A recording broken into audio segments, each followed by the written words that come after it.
Good day mga ka-farmlat. So it's me again, Olive, dito po sa Greenfield Realty. So maglulokate naman tayo ng isang property for today na may lawak or sukat na 2.4 hectares.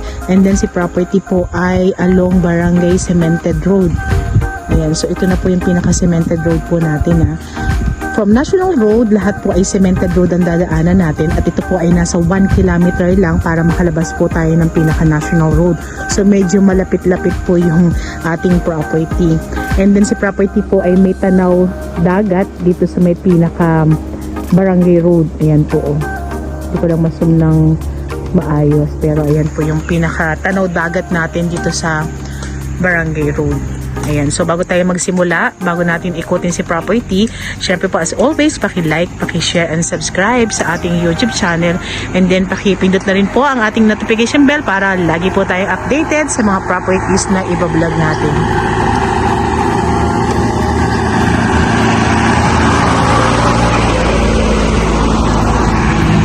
So tara, let's go, ikot na tayo kay property.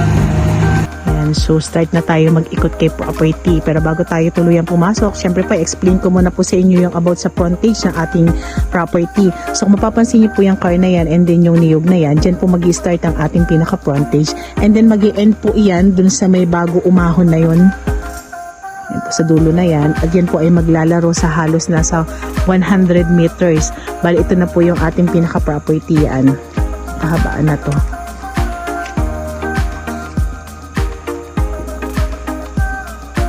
So napakaganda ng frontage natin, ang haba. Wala tayong i-worry dun sa ating mga pagpaparkingan ng ating mga sasakyan, at kung mayroon man po kayong mga ipapagawa dito sa property, hindi mahihirapang mag-deliver ng mga materyales kasi bukod po sa cemented barangay road na po tayo rin po ay mayroong mahabang frontage.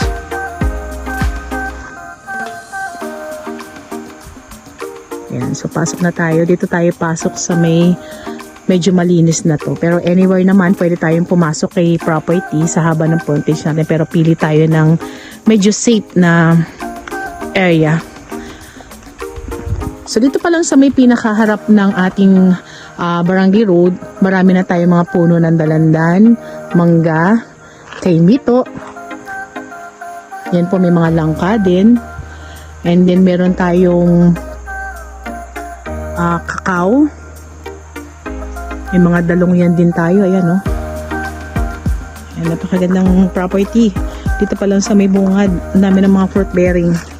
And then, dito sa part na to, pantayan siya ng ating road. Maliban po dun sa may part na yon na medyo nag-elevated po tayo ng konti. Ano po, pero dito sa part na to, as you can see po, pantay na pantay po ang ating road sa property.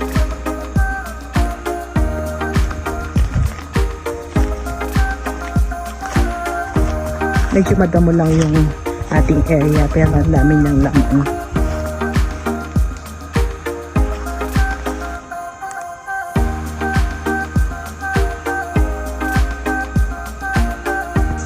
Ayan, so lakad na tayo. May mga ilang puno rin tayo ng mga kalamansi.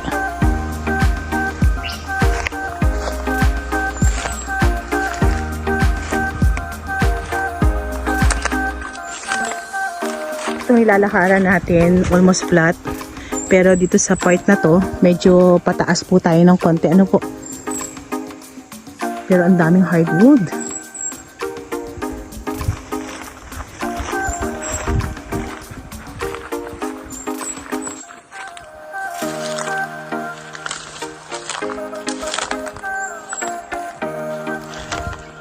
So dahan-dahan lang yung lakad natin kasi medyo maputik dahil ilang araw din nag-uulan dito sa Quezon. Yeah. Medyo mabilis tumubo yung ating mga damo.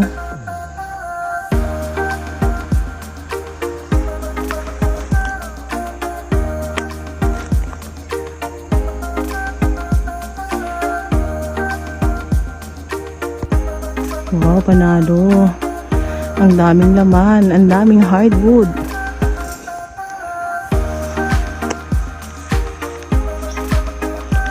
Ang dami pa ring rambutan dito sa area na to. So dyan ako galing sa medyo pababa na yan. Bali nasa kalagitnaan na ako ng medyo pa slope area na po. Ano po. Pero akitin ko pa rin hanggang doon. Pero hindi naman tayo hinihingal. So gradual pa rin naman yung pagka-slope niya. So carry pa rin. Tara, let's go. Kaya tayo. Ayan, so kung papansin niyo yung aking mga kasama, medyo paakyat na po sila. Ito yung sinasabi ko po sa inyo, medyo may pag-akyat po yung ating property, pero napaka-gradual naman yung gagawin namin pag-akyat. And then dito sa part na to, ang dami ko napansing rambutan, pero hindi man ganun kalaki. Ito daw po ay mga namumunga na. So ang ganda ni property is more on hardwood and then more on fruit bearings po ang ating area.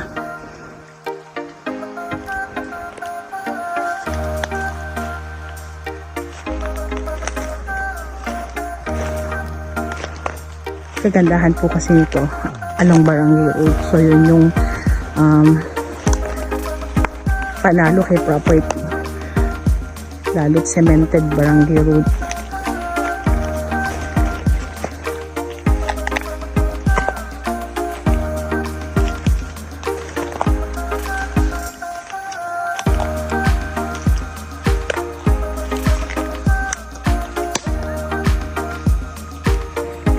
So this is it. Nandito tayo sa may pinakatuktok.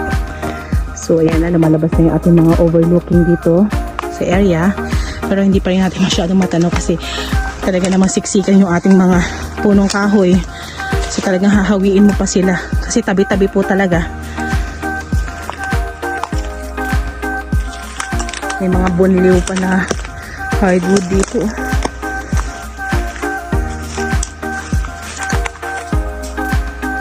Ang ganda nito pag nahawan. Kung mapuputol po natin yung mga kahoy na yan. Tanaw na tanaw natin dito yung dagat. Maganda na yung kasama ko.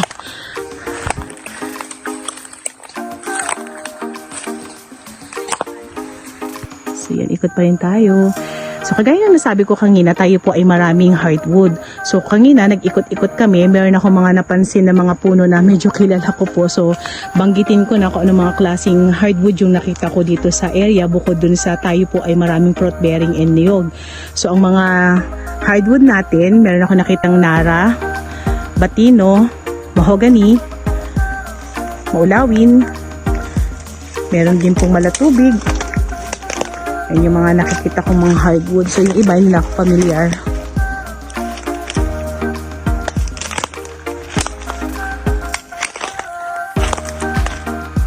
Kasi property po ay panalo lalo sa overlooking. May pakita ko sa inyo yung magandang tanawin dito. Pero ikot-ikot muna po tayo. And about naman po sa documents itong property na to, ito po ay CLOA title, pero matured CLOA title na po tayo. And then ito po ay matured for almost 20 years. So buhay naman po si ating owner. And then kagandahan po nito, may condonation po ang ating CLOA title. So wala po tayong i-worry about sa ating documents. And then updated din po ang ating amilyaran.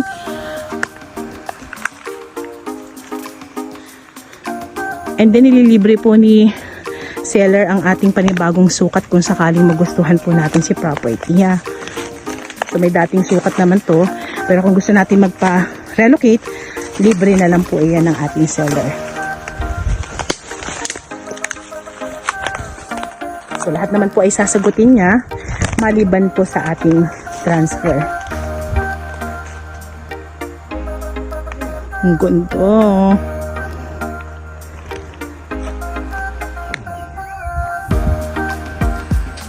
Ang ganda dito.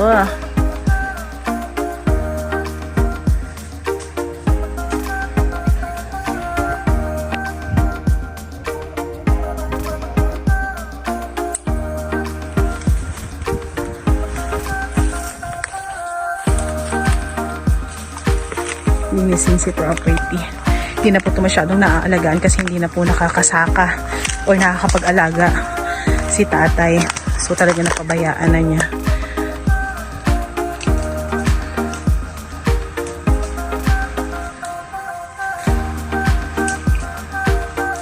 Wow, ang ganda talaga ng view dito sa may parting taas. Ayan. So, medyo nasa mataas na area na tayo. So, ulitin ko lang po, si property po ay kumpleto mula sa source ng ating kuryente, signal ng phone, and then meron din po tayong source ng tubig dito, pero hindi ko na masyadong na-videohan kanina kasi nadaanan ko pala siya. Hindi ko siya nakita agad, so nakalampas kami. Pero ang source ng tubig po kay property ay bukal.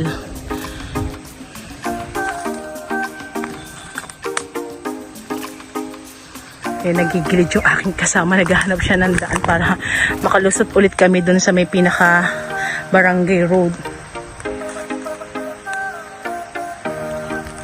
So yan, unti-unti na tayong lalabas kay property, pero ang lalabasan pa rin po natin still ay ang ating cemented barangay road.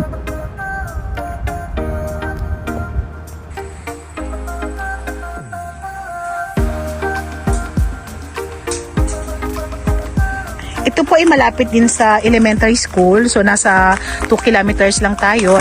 And then, kung yung naman pong pinaka-town proper po ng Ginyangan, at kung gusto nyo mamalengke, pumunta po ng munisipyo, nandun din po ang istasyon ng ating mga bus, tayo po ay nasa 13 kilometers lang. Pero kagandahan nga po, ulitin ko lang po, kagandahan po rito sa area na to is lahat po ng dadaanan natin ay cemented road po lahat. So, wala tayong dadaan ng mga rough road.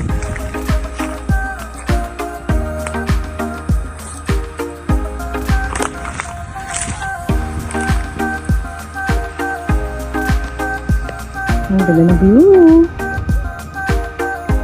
Kung maisipan po nating pasyalaan sa ating 2.6 hectares dito po sa Ginyangan, Quezon, at kung kayo po ay manggagaling from Manila, kayo po ay magta-travel ng halos nasa 6 hours. Depende po iyan kung kayo po ay may sariling sasakyan, so medyo malilesen po yung travel time po natin. Ano po? And about naman po dun sa transportation dito kay property, palabas po ng ating national road at palabas po ng ating provincial road, may mga namamasada po ritong tricycle, jeep, and bus. So wala rin po tayong i-worry kasi hindi mahirap yung ating mga sasakyan. Lalo't kung wala po tayong mga sariling sasakyan. So ayan, mayroong mga available po na masasakyan dito.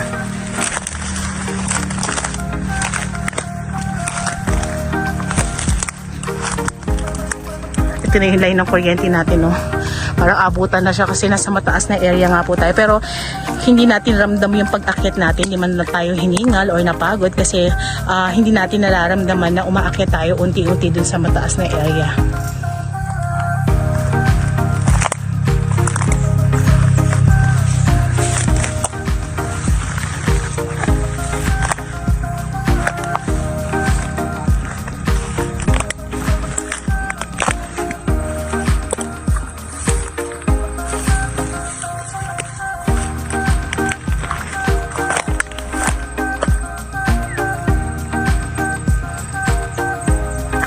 Ganda ng view, no? Lakas ng hangin dito eh.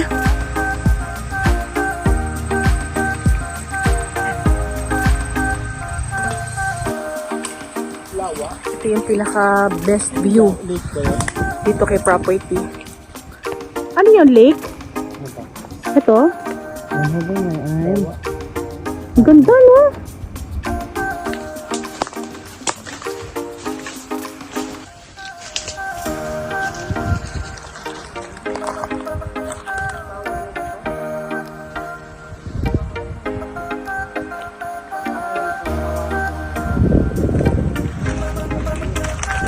Ganda!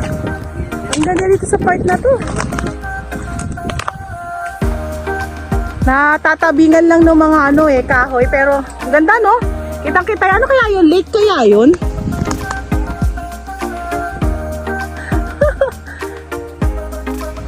Yan sa mga buyers po natin na naghahanap po ng property na tabi po ng barangay road.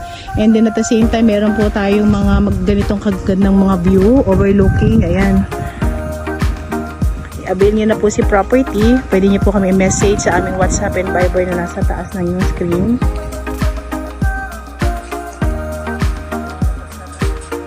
Ganda, no? about naman po dun sa documents ng ating property, kung sakali pong kayo po ay mapaibig bilhin itong si ating 2.4 hectares at kayo po ay nagwo-worry po dun sa pagta-transfer, kayo po ay walang dapat i-worry kasi po kami po ay nag-a-assist po ng mga pagta-transfer patungo dun sa ating buyer. So about naman po dun sa CLOA issue, lalo ito po ay may condonation na, so wala po tayo magiging hassle dun po sa ating pagta-transfer. So kaya wag po kayo mag-worry dun sa mga CLOA title na sabi po ay hindi natatransfer. No po, natatransfer na po ang ating mga CLOA title, lalo po ito po ay matured and then plus po natin may condonation pa. So carry natin niya i-transfer.